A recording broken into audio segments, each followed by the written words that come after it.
Hello everybody and welcome back to SimplyChess.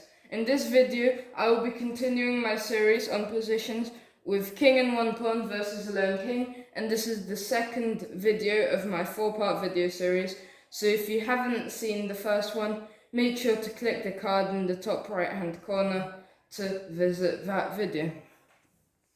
So you may notice that the position in this video is very similar to the one that I taught in the last video. You may not even have seen the difference, but the crucial difference is that in the last video, black's king was on this square, and this allowed white, whose turn it is to move, to gain the opposition and win.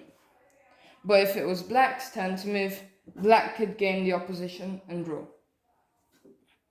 And in this video I will be teaching you how to use opposition as a defensive method to draw if you are the side with the lone king. And this one little change in the king's position, in the last video it's here, in this video it's here, this little change in the king's position leads to a point where black is drawing no matter whose turn it is to move, and this is because black can gain the opposition if white moves anywhere, or if it's his turn to move, he can gain a distant opposition, not direct like in the last video.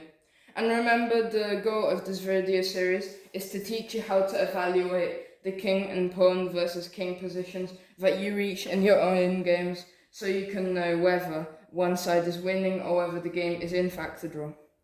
So let's see what happens if it is white to move, and how black can draw in this scenario. So let's look at some king moves first. King d3, king d5, and this is now an obvious draw, as you have learned in the last video. Remember, I taught all of why this is a draw. I taught why this is a draw in the last video. So if you haven't seen that, don't skip it, because it's very important that you understand that first. If white moves here, black gains the opposition like this. And if white moves here, then black gains the diagonal opposition. And remember that this matches all the 3 criteria I described for why this is the opposition. The color squares are the same. There's one square, which is an odd number, and there has to be an odd number of squares between them. And it is white's turn to move. So black has the opposition and he can now draw. So if he goes here, black takes the direct opposition like this. If he goes here, the pawn is lost. Black can pick it up quite quickly. So the only real other fighting move which he can play is d4. But now black simply steps in front of the pawn. And if you have seen the first video, then you know that this is a simple draw as well. Now white can do some other tricky stuff with king to d1, but now black gains the distant opposition. Remember, the kings are on the same color squares. There's an odd number of squares between them, 3 in this case, and it is white's turn to move. Now wherever he goes with his king, black takes the opposition. If he goes here, black takes the opposition like this. If he goes here, black takes the opposition like this. And if he goes here, black takes the opposition like this. And the pawn goes here, it's taken.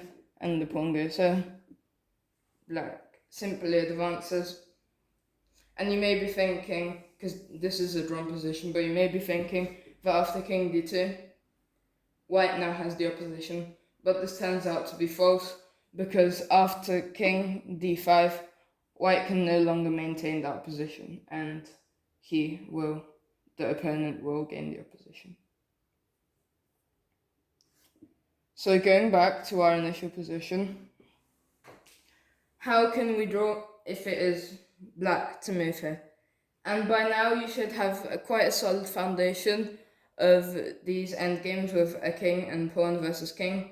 So I recommend now that you pause the video and try to figure out what move, and there's only one move, what move black can play to draw.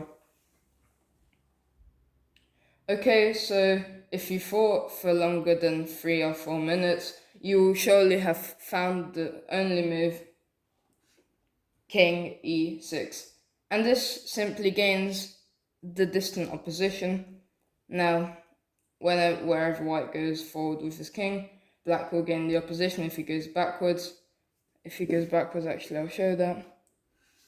Black maintains his opposition, and as you've seen, all of these moves keep the opposition for black. Just to make sure you've seen this all. Here, that loses, and this. White can't maintain his opposition after king d2. So I hope you enjoyed this video. We're showing examples of how to use the opposition as a defensive tool, and I hope this example taught you how to evaluate these positions. So by the end of this video series, and there's 2 more videos to go, you should be able to correctly evaluate any king and pawn versus king position. If you enjoyed this video, then make sure to leave a like, and if you like this whole video series, then please show your appreciation by subscribing to this channel, and I will see you in the next video. Goodbye for now.